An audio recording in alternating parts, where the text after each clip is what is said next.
cuando él creyó que simplemente somos mente o alma y cuerpo, y que el problema del ser humano se encuentra en la mente. Y cuando comenzó a hipnotizar a sus pacientes de neurastenia, se dio cuenta que estaban cada vez más locos.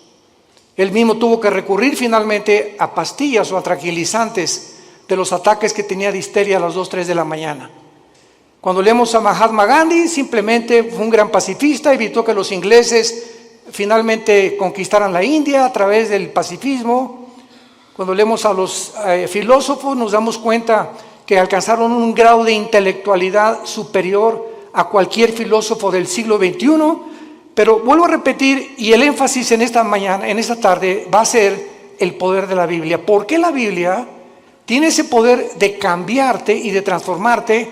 Simplemente porque la Biblia dice que somos espíritu.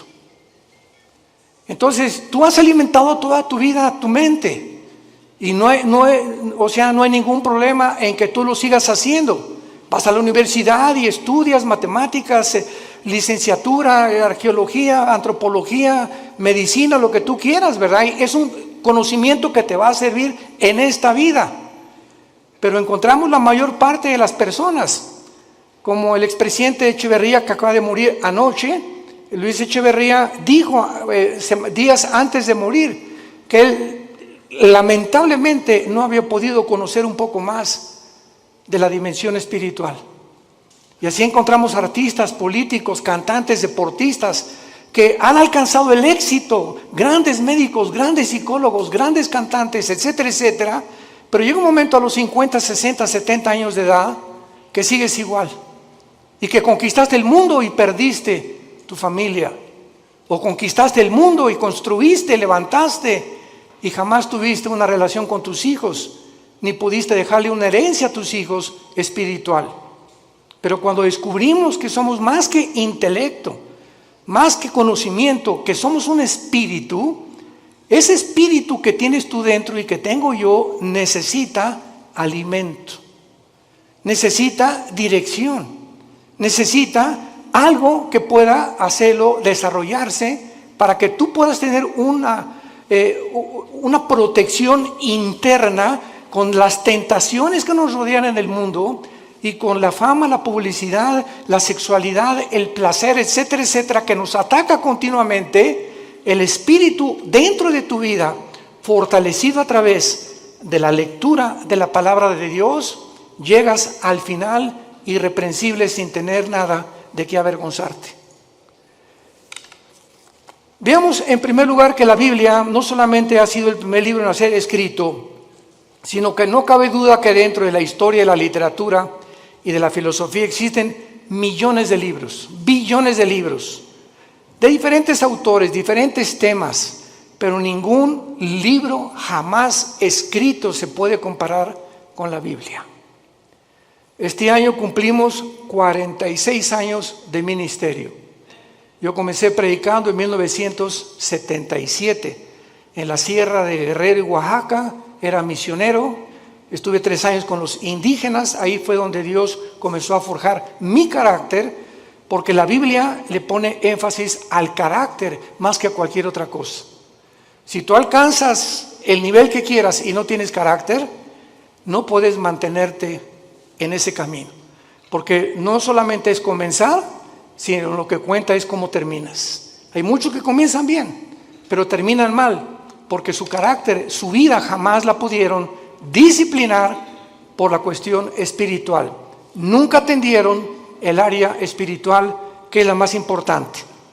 Veamos también nosotros que grandes hombres han hecho diferentes declaraciones acerca de la Biblia. Por ejemplo, Abraham Lincoln. Abraham Lincoln, cito sus palabras: creo, dijo, firmemente que la Biblia es el mejor don que Dios jamás haya dado a los hombres. Todo el bien que emana del Salvador del mundo se nos comunica a través de este libro incomparable. George Washington, el primer presidente de Estados Unidos, dijo: es imposible gobernar cualquier nación sin Dios y sin la Biblia. Emmanuel Kant, el gran filósofo francés, dijo: la existencia de la Biblia es el mejor beneficio y lo más grande que la raza humana jamás haya recibido de Dios. Y todo intento de desprestigiarla es un crimen contra toda la humanidad. Isaac Newton, el gran científico, ¿verdad? Que se le atribuye todas las leyes de la gravitación, dijo: existen más señales de autenticidad de la Biblia que en la historia profana de la humanidad. Y así tenemos a Blaise Pascal y a todos estos hombres científicos del siglo pasado y del siglo XIX que eran cristianos. Y llegamos al siglo XX, donde estamos en la luna y la tecnología, y se descubre en 1954 la hélice del ADN, del ácido desoxirribonucleico, y la computadora y el iPhone y toda la época cibernética en la que vemos, y endiosa al ser humano. Y nunca en la historia han habido tantos ateos como en el siglo pasado. Nunca en la historia. Los más grandes hombres: Isaac Newton, Blaise Pascal, Pasteur, el mismo Einstein, dijo: Dios no juega al universo con los dados. Pero vino algo que fue la falsamente llamada ciencia, o el conocimiento de la tecnología y de la ciencia, que el hombre simplemente se convierte en un necio, como hemos llegado al siglo XXI. Los científicos, genetistas, químicos del siglo XXI, ¿saben ustedes cuál es el proyecto más grande que tienen? Mejorar al ser humano en lo que se llama el transhumanismo. O sea, le están retando a Dios y le están diciendo: podemos hacer un ser humano mejor que el que tú nos hiciste, a través de experimentos genéticos y tecnológicos y neurológicos. Además de todos estos comentarios, las evidencias de la Biblia son asombrosas. Cuando murió Carlos Sagan, el gran astrónomo ateo, en el siglo pasado, ya a finales del siglo XX, Carlos Sagan dijo lo siguiente antes de morir, un mes antes de morir. Se lo dijo a uno de sus hijos: yo hubiera creído en Dios si hubiera más evidencias de su existencia. Hubiera querido que se me apareciera. ¿Y por qué no se nos dijo: yo vivo?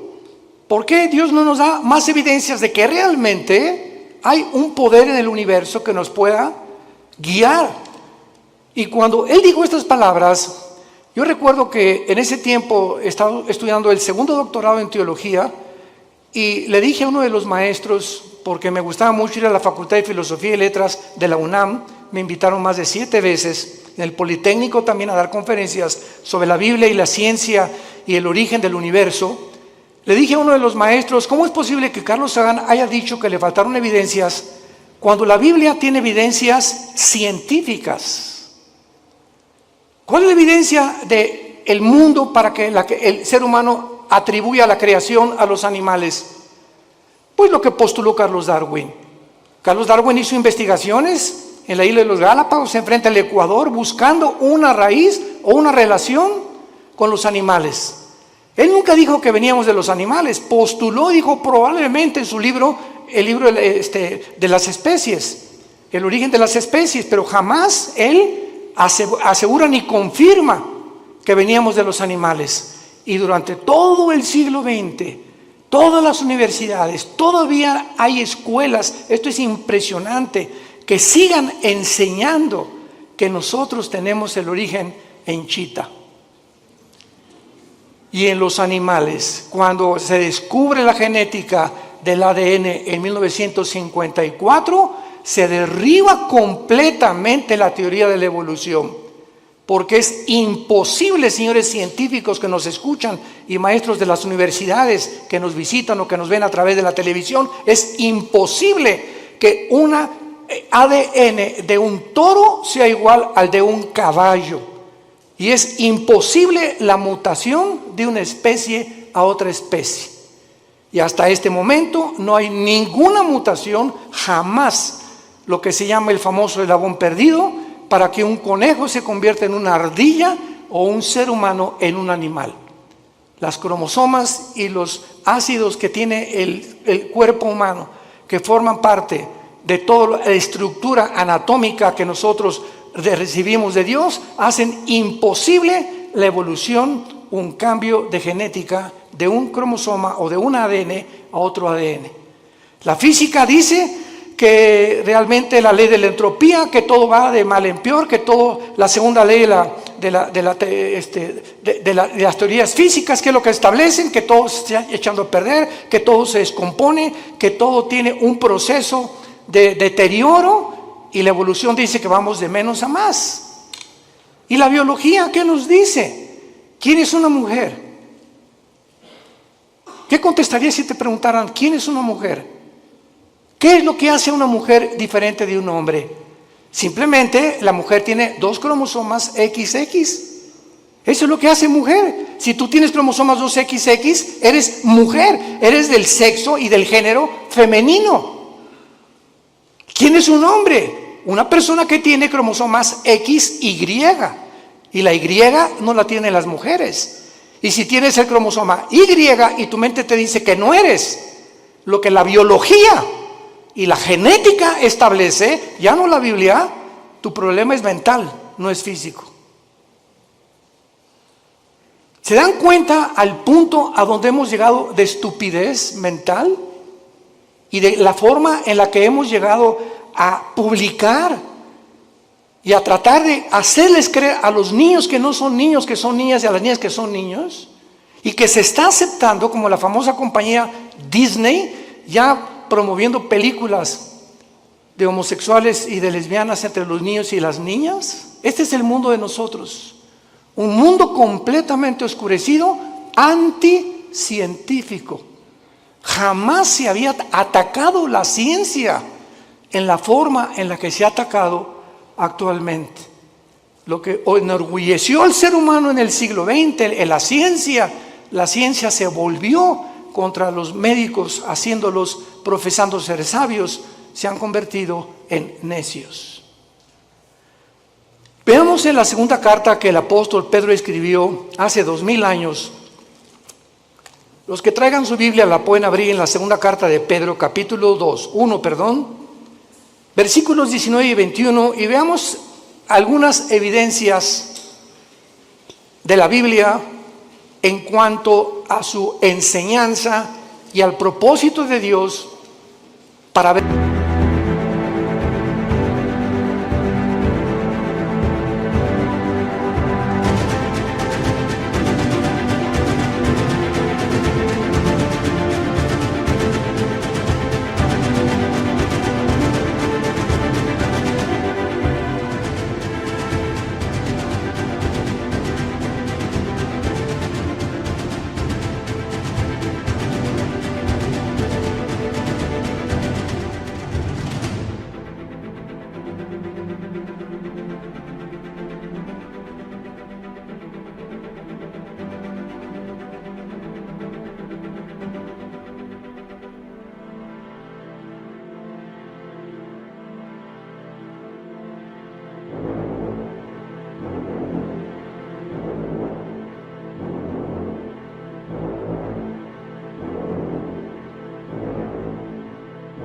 Habernos la dejado. Comienzo diciendo que si Dios existe, vamos a hacer una línea de lógica elemental. Si Dios existe, no nos dejó al azar, ni al accidente. Tuvo que haberse de alguna forma comunicado con nosotros, porque si Dios existe, su más grande anhelo es que sus criaturas le conozcan, le sirvan y le adoren. Y esta es la razón por la cual envió a Jesucristo su Hijo hace 2000 años, para que Él pudiera decir: yo soy el camino, yo soy la verdad, yo soy la vida. El que quiera conocer la voluntad de mi Padre conocerá si la doctrina es mía o si yo hablo por mi propia cuenta. El que habla por su propia cuenta, su propia gloria busca. Yo he venido a buscar la gloria y a hacer la obra de mi Padre que me envió. Mis palabras son espíritu y son vida. Yo soy el pan que descendió del cielo, yo soy el camino, la verdad y la vida. Estas palabras de Jesús en Juan 14:6 son las que cambiaron mi vida hace 48 años. Cuando yo me enfrenté a Jesucristo en la Biblia, yo venía del Partido Comunista porque me convertí en un ateo decepcionado de la religión popular en México. Quería ser cura a los 13 años de edad. Me decepcioné tan grandemente de la religión que me convertí al ateísmo, me fui al otro extremo, porque yo creí que ellos representaban realmente a un Dios que no es el Dios de la Biblia. Y cuando comienzo a leer la Biblia, que me prohibieron leerla, los mismos dirigentes católicos que yo tenía, y leo que Jesucristo dijo, yo soy el camino, yo me acordé de Buda. Buda antes de morir dijo, no soy la verdad, busquen la verdad, le dijo a los discípulos. Mahatma Gandhi dijo, es que Jesucristo fue un gran maestro de moral, pero yo no puedo guiarles al camino, yo solo sé que no debemos estar a favor de la violencia. Cuando leí a Mahoma en el Corán, en los sutras, los versículos del Corán, Mahoma recibe la revelación del Corán a través de un ángel cuando él padecía ataques epilépticos. Y comienza a leer el Corán y ve lo que dice: asesinemos a los judíos y a los infieles, matemos a todos los que no acepten el Islam.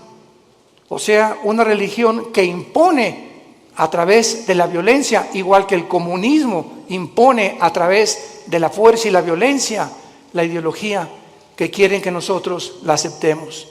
Y cuando me encuentro con Jesús que dice yo soy el camino, no un camino, yo soy el camino. Yo soy, si tú no caminas conmigo, Jesús te está diciendo, estás en un camino que conduce a la muerte. Porque hay caminos que parecen derechos, pero su fin es camino de muerte. Cuando Jesús dice yo soy el camino, yo soy la verdad, me pasé años en el comunismo y en la filosofía buscando qué era la verdad. Nunca un maestro me dijo qué era la verdad. Y reta a tus maestros en la universidad de filosofía y pregúntales, ¿me puede usted definir qué es la verdad? ¿Por qué? Porque no creen en las verdades absolutas. La verdad que existe actualmente en el mundo científico y en el mundo universitario es, si tú crees eso, síguelo creyendo, no me hagas creer lo que yo creo. Si tú crees que ser homosexual es bueno y tú no, pues no seas homosexual. Si tú quieres ser ateo, o sea, cada quien tiene su verdad. Cada quien piensa filosóficamente en la verdad, en la forma en la que tú quieras pensar. Entonces, esto se llama relativismo, donde no hay una verdad absoluta. Cada quien piense y cada quien tiene su propia verdad. Si tú crees que abortar es malo, ¿verdad? Pues entonces no abortes. Si tú crees que abortar es bueno, o sea, no hay una regla, no hay un parámetro para establecer códigos de conducta y de ética en el mundo más que en la Biblia. Y cuando Jesús dice yo soy el camino, la verdad y la vida, ahí te caes derrumbado totalmente. Él dice que Él es la razón por la cual tú existes, que esta es la razón por la cual tú naciste, que Él es la razón por la cual tú tienes que vivir la corta vida que nos queda, y que si tú no caminas con Él y no crees la verdad que Él trajo al mundo y no entiendes que Él realmente puede transformar tu vida no se pudo comparar con la de una vaca, con la de un perro o con la de un ratón. Los animales se levantan, pastan, comen y se acuestan, se duermen, comen, pastan y se acuestan. Millones de seres humanos viven bajo la misma rutina.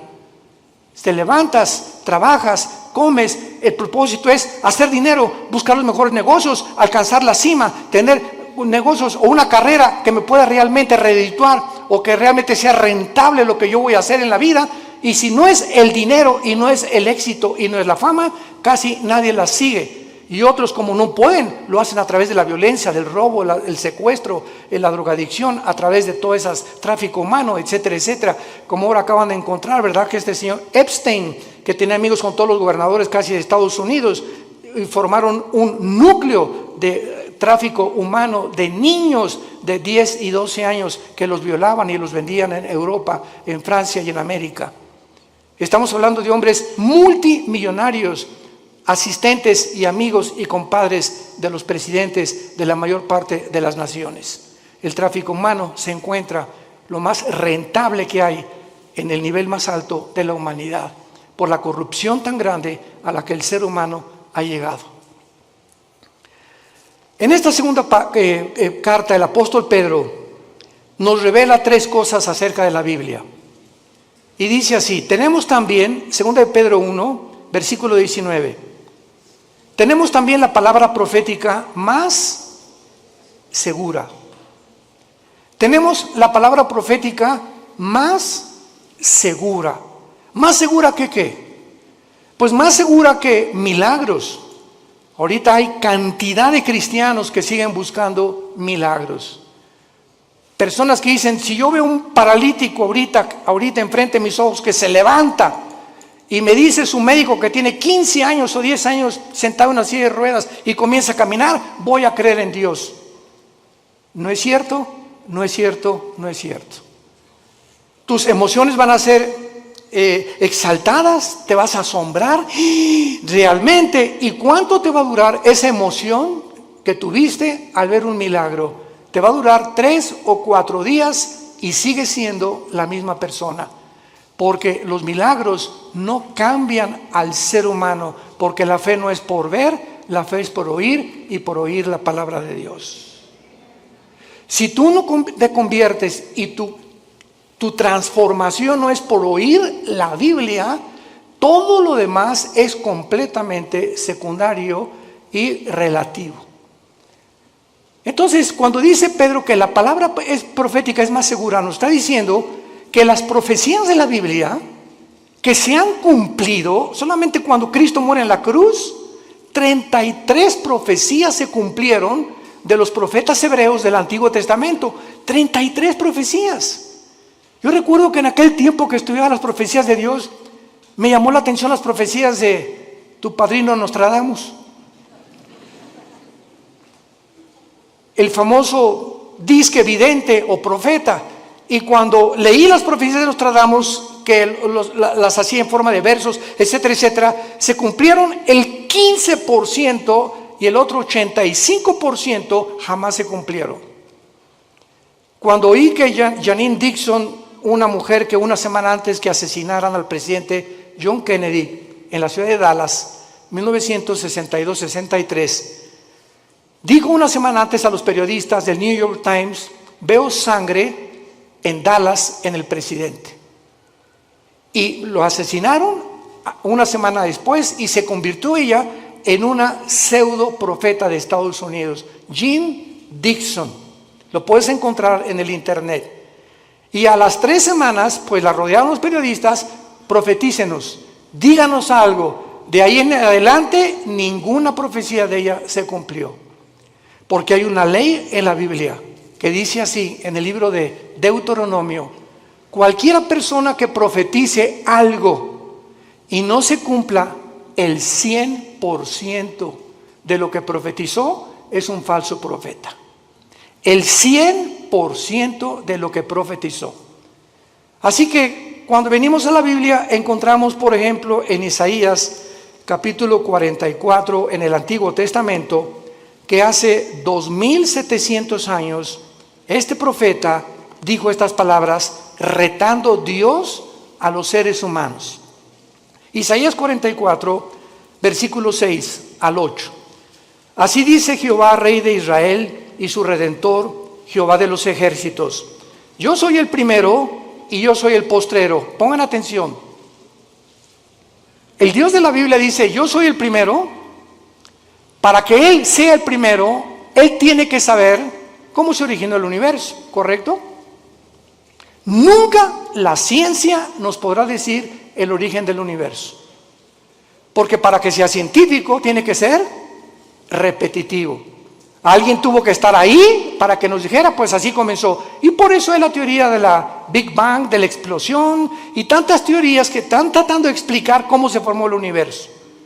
Pero cuando Dios dice, yo soy el primero, nos muestra en la Biblia, en el libro del Génesis, cómo hizo el universo. Y cuando dice, yo soy el postrero, nos dice también que cómo terminará la humanidad. Cómo avanzará la historia. Y cuando venimos a la historia, a la luz de la Biblia, encontramos que todos los eventos de la historia han sido cronológicamente y sucesivamente a la luz de lo que estaba escrito hace más de 3,000, 4,000 años. Yo soy el primero y yo soy el postrero. Ahora dice Dios, los reto a los que se dicen profetas. Escucha lo que dice a continuación. Fuera de mí no hay Dios. ¿Y quién proclamará lo venidero? Lo declarará y lo pondrá en orden delante de mí, como hago yo desde que establecí el pueblo antiguo.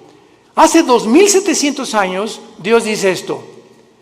¿Quién de los escritores, quién de los que se han dicho profetas, tráeme a Mao, tráeme a Confucio, tráeme a Mahatma Gandhi, tráeme a Mahoma, tráeme a tu gallito Giro, como decimos en México?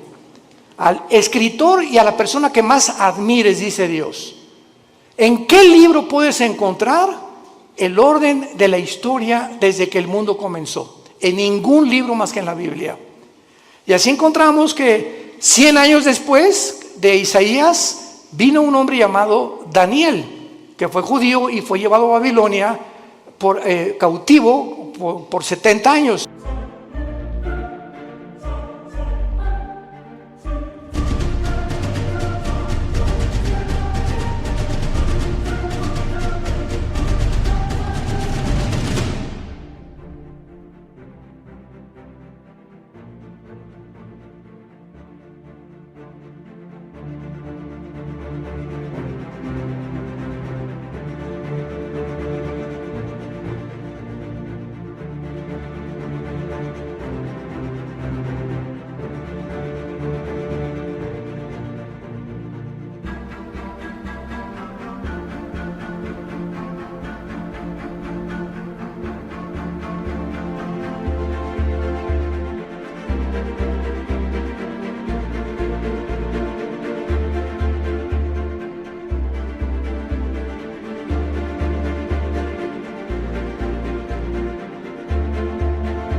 Y en el libro de Daniel, hace 2600 años, damas y caballeros, hace 2600 años, en el libro de Daniel, él declara los órdenes de los imperios que vendrían en el mundo a través de la historia.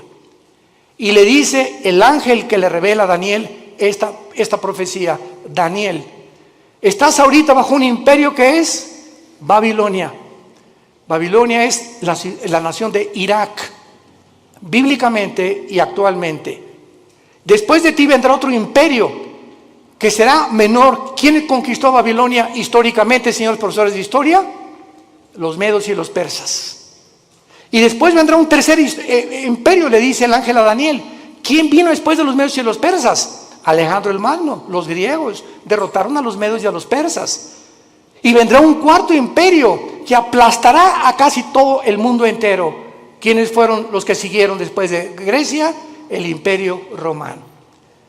Daniel profetiza hace 2600 años la cronología de los imperios mundiales de toda la historia. Y finalmente lo pueden encontrar en otras conferencias que hemos dado.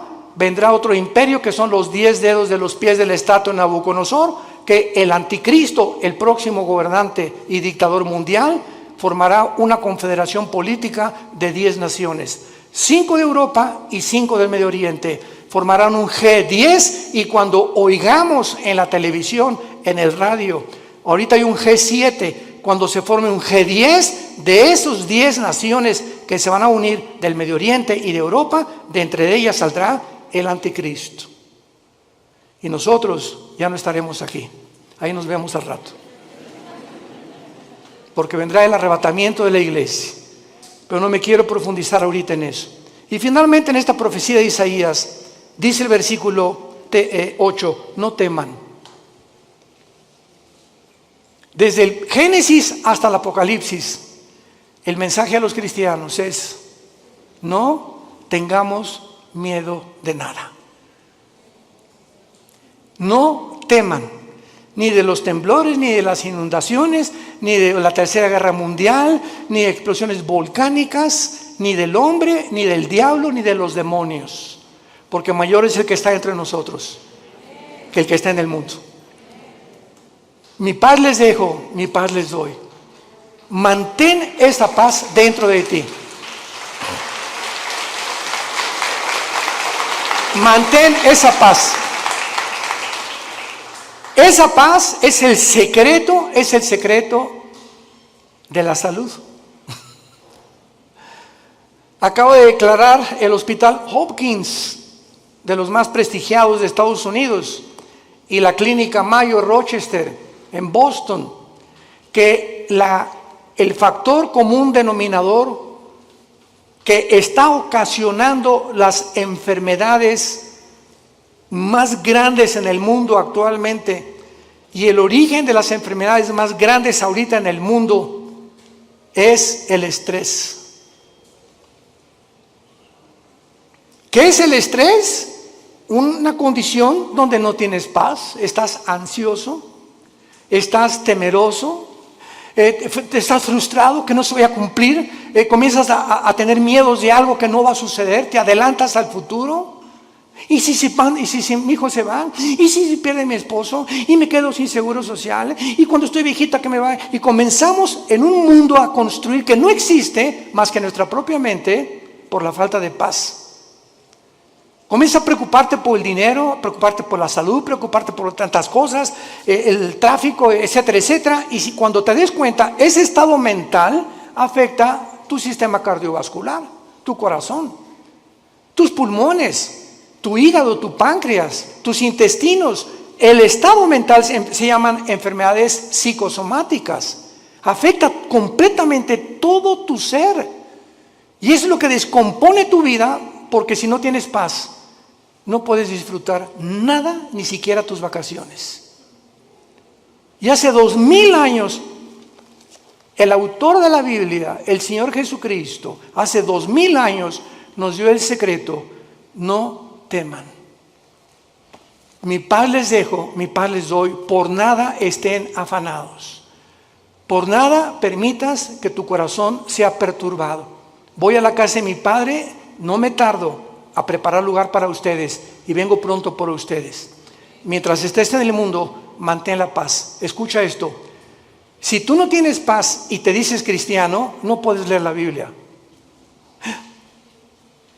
Tú no puedes venir a la Biblia como un Pepita en comal.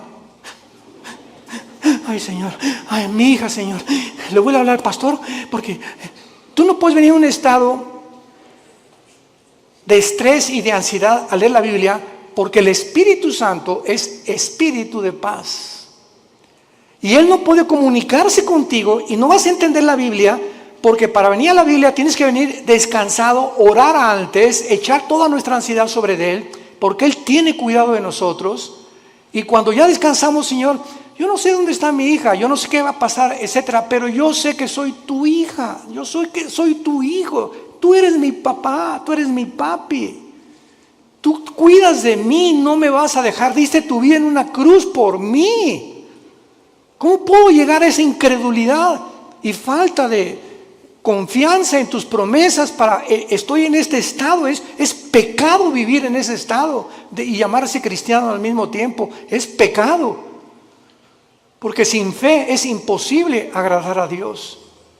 Y esta es la razón por la cual el mundo se encuentra como se encuentra. Y el mensaje desde hace 2000, 3000, 4000 años es: no tengan miedo, no temas nada. Acuéstate hoy en la mañana, hoy en la noche, y recuerda a un pollito que se mete bajo de las alas de la gallina, y el pollito llega y allá anda por ahí el lobo y todo, pero mientras está bajo de las alas de la gallina, pío, pío, pío, ni preocupado está el pollito. Y así hoy en la noche dile: Señor, aquí está tu pollita, aquí está tu pollito, Señor. Me acuesto porque tú tienes cuidado de mí. Escúchame, cuando Dios ve esa actitud en tu vida, te protege y te bendice. No hay otra manera de agradar a Dios más que creyendo que realmente es nuestro Padre y nos cuida y nos protege, porque nos amó en una cruz.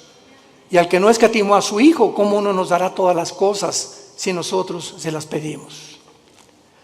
Regresamos a segunda de Pedro, y Pedro entonces cita en primer lugar las profecías como lo más seguro que tenemos para que nuestra fe descanse en un libro que no solamente es especulativo.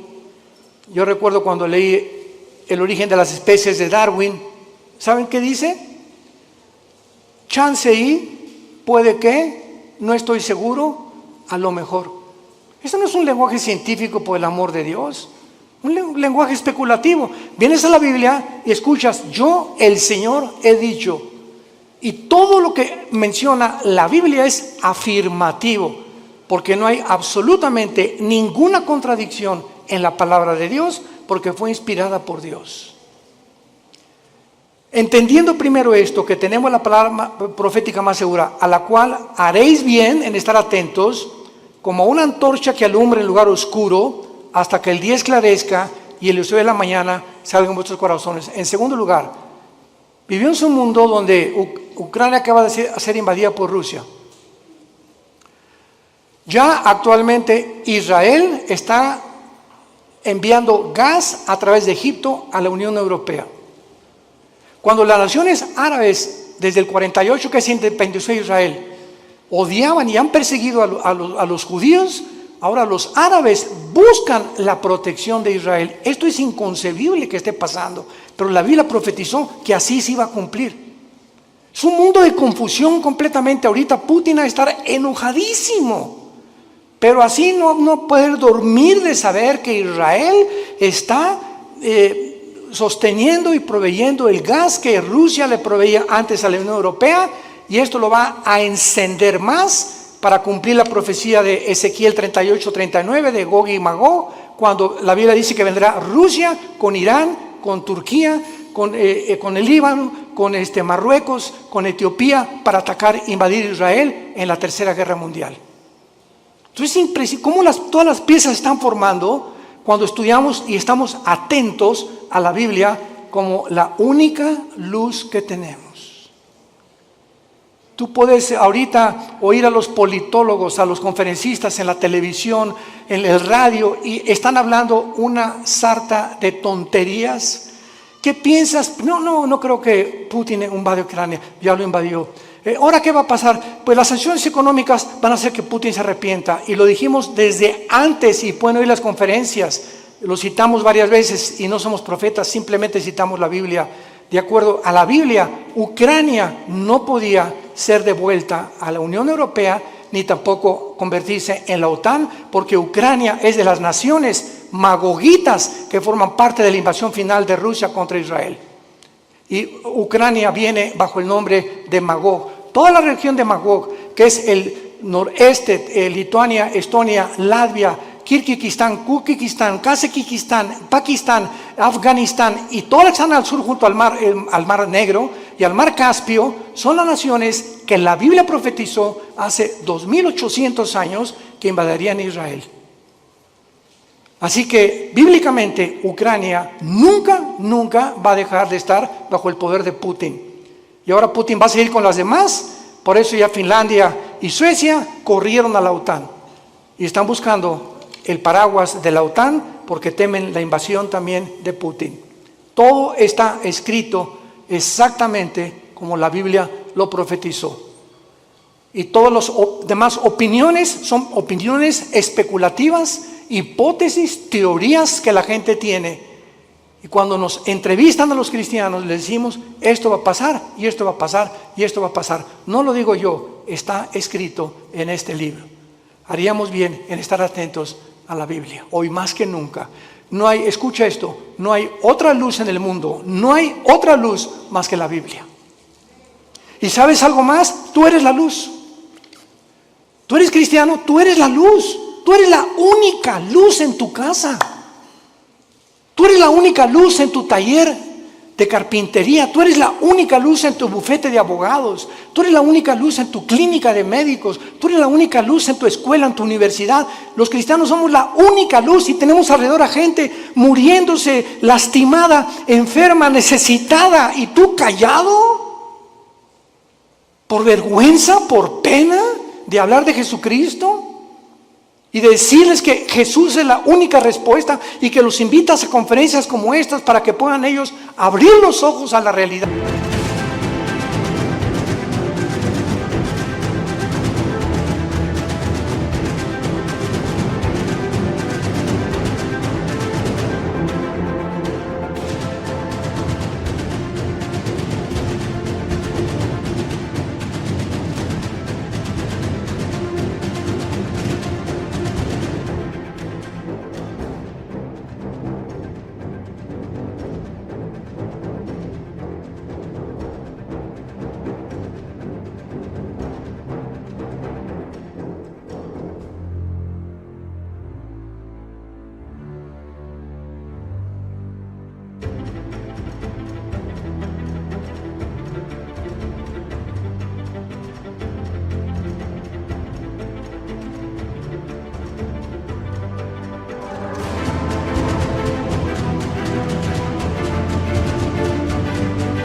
espiritual del mundo.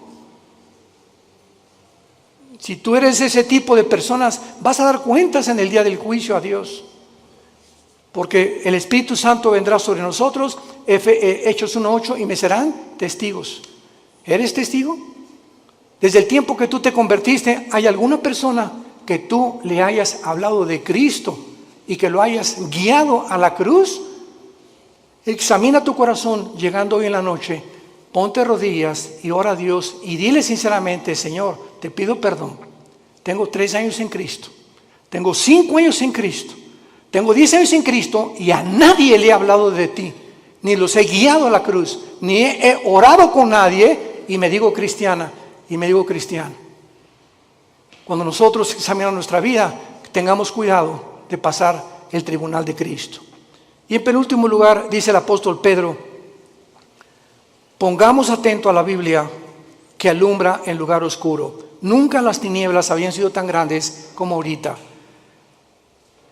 Políticamente, cuando el comunismo se demostró, en 1991, Mikhail Gorbachev, con su perestroika, que fue un fracaso la ideología comunista, que no funcionó en todo el siglo XX, en ningún país, porque el ser humano regresa a desenterrar esa ideología. Cuando se demostró del 48, que ganó el 45 en la Segunda Guerra Mundial, hasta ahorita, que el mundo prosperó con el capitalismo, con las democracias, porque ahora son completamente desprestigiadas, barridas, echadas a la basura. Ya no hay democracia, ya no hay capitalismo, ahora hay socialismo y ahora hay comunismo. Cuando la historia nos muestra que son ideologías que fracasaron. No necesitamos discutir nada. La historia demuestra que el hombre no aprende de la historia.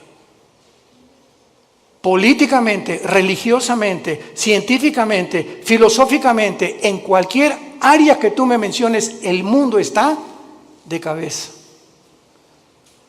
Es un mundo de locos. Escucha las declaraciones de los gobernantes en el mundo, la mayor parte de ellos, lo que están hablando. Hablan, de veras dices tú: Dios mío, ¿cómo puede este hombre dirigir un país con las cosas que él habla? Así está el mundo de loco. Y la mayor parte de la gente lo está aceptando. Y finalmente dice el apóstol Pedro, entendiendo primero que ninguna profecía de la Escritura es de interpretación privada.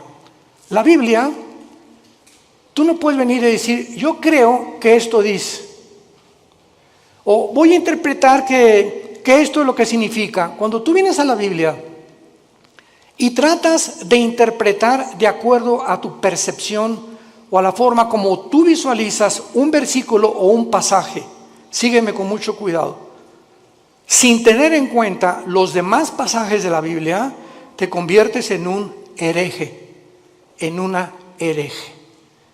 Porque no es de interpretación privada. La Biblia está compuesta por 66 libros. 66 libros escritos en más de 1500 años. Por más de 40 autores diferentes.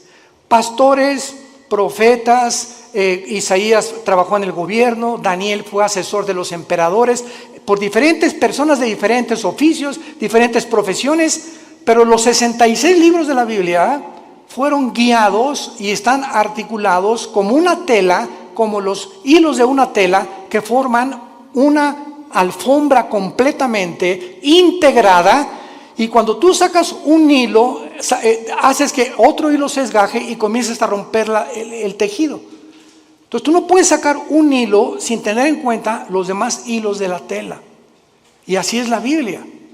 Entonces las personas que han tratado de sacar versículos de la Biblia, como los mormones, que Jesucristo no es el Hijo de Dios y que todos tenemos 10 esposas. Los hombres, amén. ¿Verdad? Pues claro que todos simpatizan con eso. Por eso prospera el mormonismo. Es la religión más multimillonaria que existe ahorita en el planeta Tierra. Los testigos de Jehová, el infierno no existe. Jesús no puede ser Dios porque él dijo: es que yo soy menor que Dios, mi Padre es mayor que yo. Y no entiende que él bajó al mundo y se puso debajo del Padre temporalmente para someterse, y regresó al mismo nivel que el Padre y está sentado a la diestra del Padre en las alturas, y toda potestad le ha dado en el cielo y en la tierra.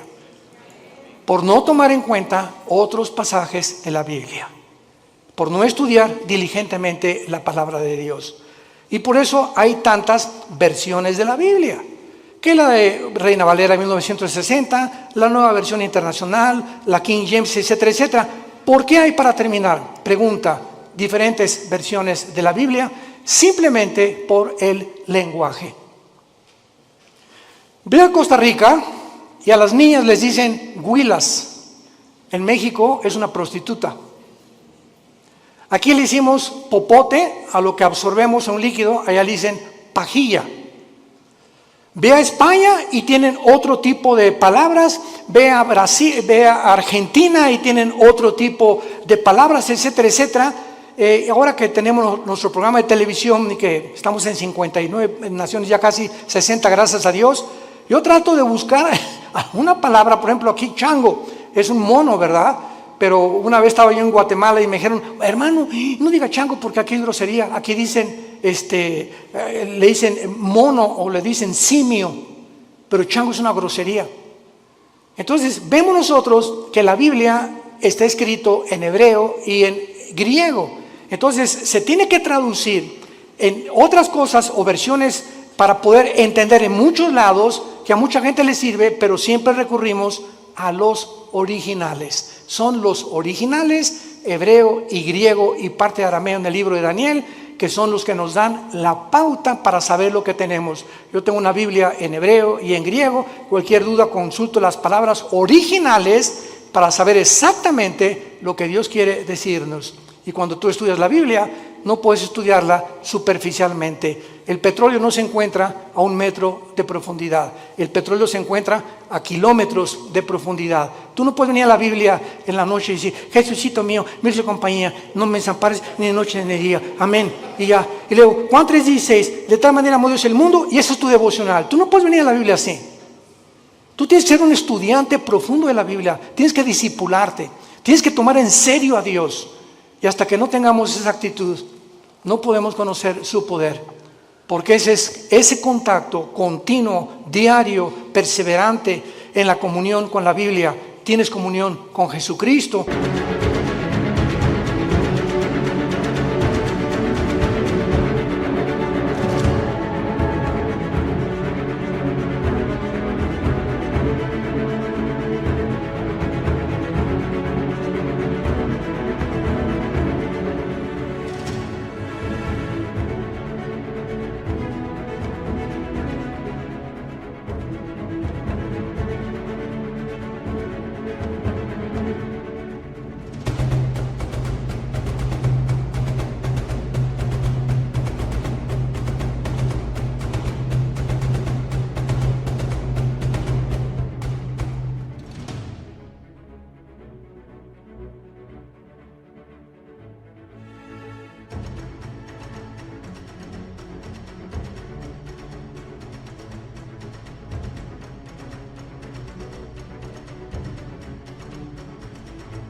Es el poder que nos puede transformar en nuevas criaturas y que nos sostendrá hasta el final de nuestra vida.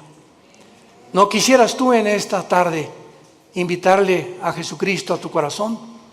¿No quisieras tú tomar ya en serio este maravilloso libro y dedicarle 15, 20 minutos, media hora antes de que te lave los dientes, antes de que vayas a la oficina, acostarte hoy en la noche, no con las noticias, sino con abre los salmos, los proverbios, el evangelio de Juan? Vas a sentir algo que va a entrar como una planta. Una planta le echas agua y tú no ves, es invisible, pero por dentro de la tierra hay algo que está haciéndola crecer hasta que por fin sale el tallo de la planta. Y así es la vida espiritual. Tú lees la Biblia y estás alimentando el espíritu y no lo ves ahorita, pero en 6 meses, 1 año, vas a darte cuenta que vas a decir, yo no soy aquel que yo era. Como el testimonio que oímos continuamente de las personas, cómo lo transformó Dios su vida, hasta que le entregaron su vida a Dios. Hazlo tú en esta tarde, no te tardes, porque está llamando a la puerta el Hijo de Dios. Y cuando Él dice, estoy a la puerta y llamo, ábrele tu puerta. Él no va a forzarte, tú tienes voluntariamente que reconocer que eres un pecador, que tú no estás cumpliendo los mandamientos de Dios. y que alguien en esa cruz pagó por ellos con su sangre preciosa que derramó en el Calvario. Inclinemos la cabeza y dile al Señor: